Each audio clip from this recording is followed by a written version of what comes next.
Welcome friends to our myth buster series. एक बहुत important सवाल बहुत सारे पेशेंट पूछते हैं कि हिप रिप्लेसमेंट जितना डिले हो सकता है उतना कराना चाहिए। हिप में जितना भी पेन हो अपना ओरिजिनल हिप रखना चाहिए।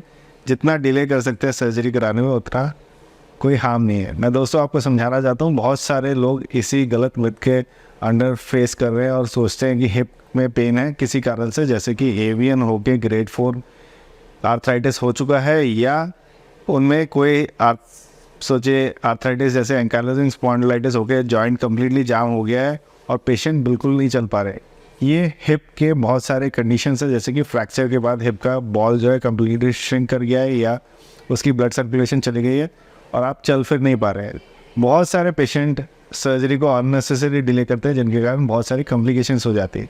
तो दोस्तों डिले ना करें, क्योंकि क्या हो सकता है मैं बता रहा हूँ, अगर आपने टाइमली सर्जरी नहीं कराई तो हिप का बॉल छोटा होते होते अंदर रगड़ खाते खाते जो रूफ एसिड है उसको भी ख़राब कर देता है।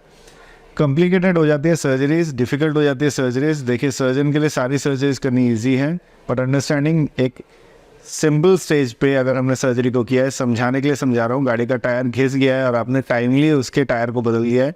अब आपका डिले का मतलब है कि टायर घिस गया है, रिम भी घिस गया है, रिम टेढ़ा हो गया है, रिम के साथ एक्सल भी टेढ़ा हो गया, तो सारी चीज़ें वो ठीक किया जा सकता है।